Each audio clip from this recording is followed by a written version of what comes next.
بسم اللہ الرحمن الرحیم۔ تمام بھائی اور بہنوں کو السلام علیکم۔ ناظرین گرامی، مدینہ میں مہاجرین کی آمد سے پہلے انصاری مسلمان ایک جگہ با جماعت نماز ادا کرتے تھے۔ حضرت اسد بن زرارہ رضی اللہ تعالیٰ عنہ انہیں نماز پڑھاتے تھے۔ جب آپ صلی اللہ علیہ وآلہ وسلم تشریف لائے تو سب سے پہلے مسجد بنانے کی فکر ہوئی۔ آپ صلی اللہ علیہ وآلہ وسلم اپنی اونٹنی پر سوار ہوئے اور اس کی لگام ڈھیلی چھوڑ دی۔ اونٹنی چل پڑی، وہ اس جگہ جا کر بیٹھ گئی جہاں آج مسجد نبوی ہے۔ جس جگہ مسلمان نماز ادا کرتے رہتے تھے وہ جگہ بھی اس کے آس پاس ہی تھی۔ اس وقت وہاں صرف دیواریں کھڑی کی گئی تھیں اور ان پر چھت نہیں تھی۔ اونٹنی کے بیٹھنے پر آپ صلی اللہ علیہ وآلہ وسلم نے ارشاد فرمایا، بس مسجد اس جگہ بنے گی۔ اس کے بعد آپ صلی اللہ علیہ وآلہ وسلم نے اسد بن زرارہ رضی اللہ تعالیٰ عنہ سے فرمایا، تم یہ جگہ مسجد کے لیے فروخت کر دو۔ وہ جگہ دراصل دو یتیم بچوں سہل اور سہیل کی تھی اور اسد بن زرارہ رضی اللہ تعالیٰ عنہ ان کے سرپرست تھے۔ یہ روایت بھی آئی ہے کہ ان کے سرپرست معاذ بن افرا رضی اللہ تعالیٰ عنہ تھے۔ آپ صلی اللہ علیہ وآلہ وسلم کی بات سن کر حضرت ابو ایوب انصاری رضی اللہ تعالیٰ عنہ نے عرض کیا، آپ یہ زمین لے لیں، میں اس کی قیمت ان دونوں کو ادا کر دیتا ہوں۔ آپ صلی اللہ علیہ وآلہ وسلم نے اس سے انکار فرمایا اور 10 دینار میں زمین کا وہ ٹکڑا خرید لیا۔ یہ قیمت حضرت ابو بکر صدیق رضی اللہ تعالیٰ عنہ کے مال سے ادا کی گئی۔ واہ، کیا قسمت پائی ابو بکر صدیق رضی اللہ تعالیٰ عنہ نے کہ قیامت تک مسجد نبی کی نمازیوں کا ثواب ان کے نامہ اعمال میں لکھا جا رہا ہے۔ یہ روایت بھی ہے کہ آپ صلی اللہ علیہ وآلہ وسلم نے ان دونوں یتیم لڑکوں کو بلوایا، زمین کے سلسلے میں ان سے بات کی۔ ان دونوں نے عرض کیا، اے اللہ کے رسول، ہم یہ زمین ہدیہ کرتے ہیں۔ آپ صلی اللہ علیہ وآلہ وسلم نے ان یتیموں کا ہدیہ قبول کرنے سے انکار فرما دیا اور 10 دینار میں زمین کا وہ ٹکڑا ان سے خرید لیا۔ حضرت ابو بکر صدیق رضی اللہ تعالیٰ عنہ کو حکم دیا کہ وہ انہیں 10 دینار ادا کر دیں۔ چنانچہ انہوں نے وہ رقم ادا کر دی۔ زمین کی خرید کے بعد آپ صلی اللہ علیہ وآلہ وسلم نے مسجد کی تعمیر شروع کرنے کا ارادہ فرمایا۔ اینٹیں بنانے کا حکم دیا، پھر گارا تیار کیا گیا۔ آپ صلی اللہ علیہ وآلہ وسلم نے اپنے دستے مبارک سے پہلی اینٹ رکھی، پھر حضرت ابو بکر صدیق رضی اللہ تعالیٰ عنہ کو حکم دیا کہ دوسری اینٹ وہ رکھیں۔ انہوں نے آپ صلی اللہ علیہ وآلہ وسلم کی لگائی ہوئی اینٹ کے برابر دوسری اینٹ رکھ دی۔ اب حضرت عمر رضی اللہ تعالیٰ عنہ کو بلایا گیا۔ انہوں نے صدیق اکبر رضی اللہ تعالیٰ عنہ کی اینٹ کے برابر تیسری اینٹ رکھ دی۔ اب آپ نے حضرت عثمان رضی اللہ تعالیٰ عنہ کو بلایا۔ انہوں نے حضرت عمر رضی اللہ تعالیٰ عنہ کی اینٹ کے برابر چوتھی اینٹ بھی رکھ دی۔ ساتھ ہی آپ صلی اللہ علیہ وآلہ وسلم نے ارشاد فرمایا، میرے بعد یہی خلیفہ ہوں گے۔ مستدرک حاکم نے اس حدیث کو صحیح کہا ہے۔ پھر حضور اقدس صلی اللہ علیہ وآلہ وسلم نے عام مسلمانوں کو حکم فرمایا، اب پتھر لگانا شروع کر دو۔ مسلمان پتھروں سے بنیادیں بھرنے لگے۔ بنیادیں تقریباً 3 ہاتھ یعنی 4.5 فٹ گہری تھی۔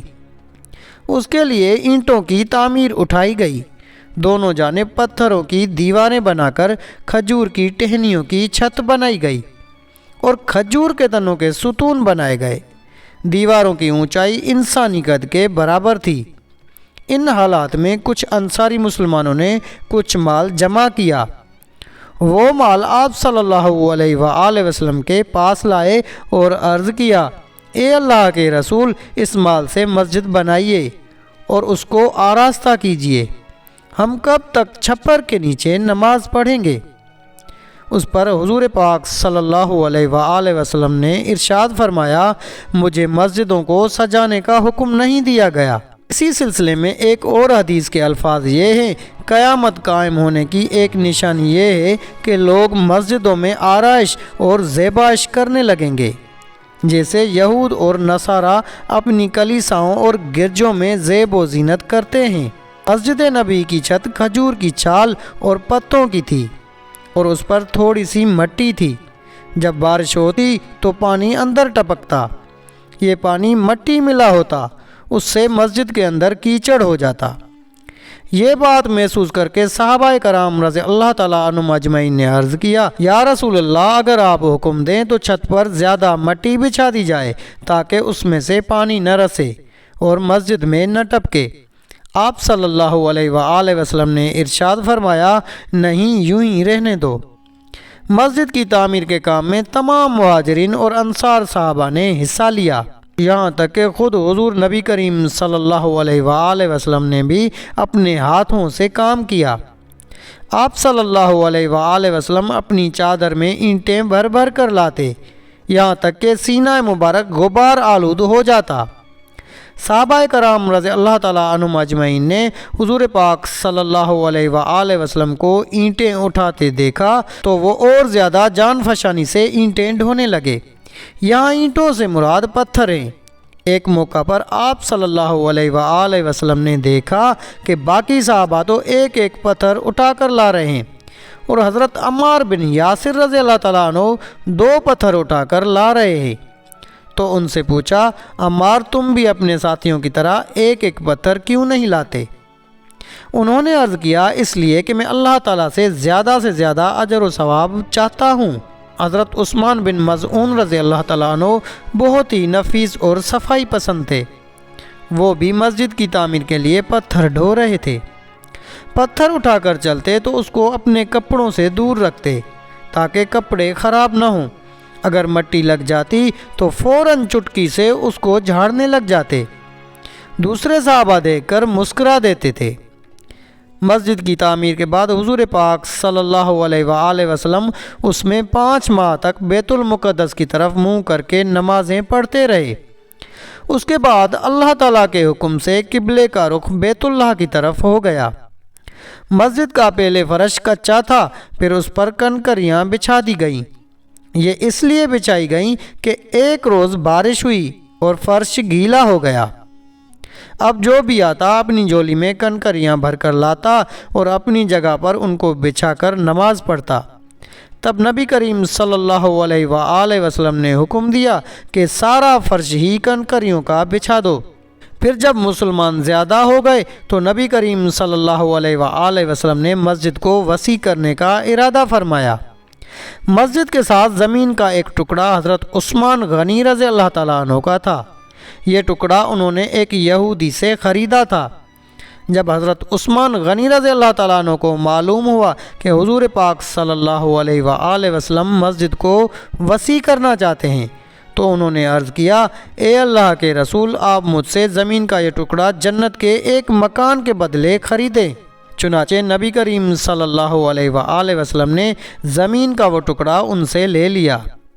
مسجد نبی کے بارے میں آپ صلی اللہ علیہ وآلہ وسلم نے ارشاد فرمایا، اگر میری یہ مسجد سنا کے مقام تک بھی بن جائے، یعنی اتنی وسیع ہو جائے، تو بھی یہ میری ہی مسجد رہے گی، یعنی مسجد نبوی ہی رہے گی۔ اس سے ظاہر ہو رہا ہے کہ آپ نے مسجد نبی کی وسیع ہونے کی اطلاع پہلے ہی دے دی تھی، اور ہوا بھی یہی۔ بعد کے ادوار میں اس کی توسیع ہوتی رہی ہے اور اس کا سلسلہ جاری ہے اور آگے بھی جاری رہے گا انشاءاللہ تعالی۔ تو ناظرین گرامی، یہ تھے مسجد نبوی کی تعمیر کے کچھ واقعات۔ امید ہے آپ کو ہماری آج کی ویڈیو اچھی لگی ہوگی۔